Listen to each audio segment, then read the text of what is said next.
enfants de la patrie, le jour de gloire est arrivé. Bulletin et clip de campagne pour les élections municipales de 2019.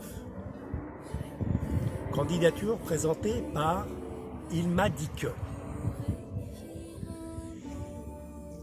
Il m'a dit que les terrains dans les municipalités pouvaient varier de valeur en fonction d'un vote de la municipalité. C'est-à-dire qu'on peut déclarer que des terrains sont constructibles, et dans ce cas-là, le prix du terrain naturellement augmente énormément, ou que les terrains sont en zone inondable, et dans ce cas-là, on ne peut plus construire, et donc ils ne peuvent plus, ils perdent de la valeur.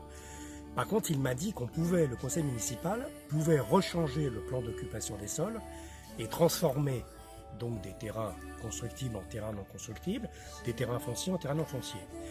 Donc en ce sens, il serait possible, dans une région viticole extrêmement connue, de décréter que les terres, le terrain qui appartient à des vignerons, cessent d'être des terres de vignerons et deviennent des terres de tipis ou de gens logeant dans des caravanes, ce qui permettrait de facto de loger les SDF, à condition que les SDF déplacent, puisque c'est la loi, leurs caravanes de 30 mètres tous les 3 mois, parce que si elles restent fixes, elles sont tenues à la taxe locale. Donc c'est-à-dire on pourrait faire des élections en disant que les terrains des vignerons deviennent des terrains municipaux, que les gens pourraient y habiter comme ils veulent, avoir au moins un toit, un tipi, et parce que ça, la municipalité n'a pas la possibilité de changer la réglementation générale, qui veut que si une maison reste en place plus de 3 mois, elle est soumise à la taxe d'habitation. Et donc on pourrait imaginer que sur ces lignes, il y ait des caravanes qui se déplacent, voilà, tous les 3 mois, des tipis à droite à gauche. Bon. Deuxième point, il serait intéressant aussi de constater que quand des gens achètent une maison, souvent ils n'achètent pas le terrain. Et ça, la municipalité pourrait préempter les terrains. Ce qui veut dire que quelqu'un qui achète une maison qui ne soit pas trop chère dans une banlieue, en fait, c'est stipulé dans ton contrat, à condition qu'on prenne une loupe, de voir que le terrain n'est pas du tout à lui.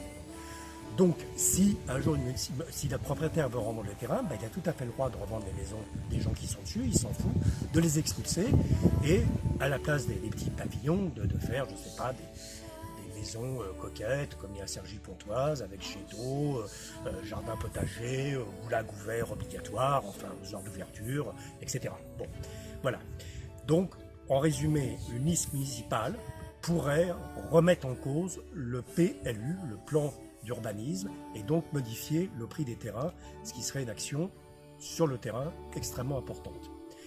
Et il m'a dit que, pour terminer, que s'il soutenait cette liste, il souhaitait devenir directeur de cabinet de la personne qui serait élue, et il a ajouté cette phrase extrêmement intéressante et fondamentale: l'amitié est différente de la camaraderie.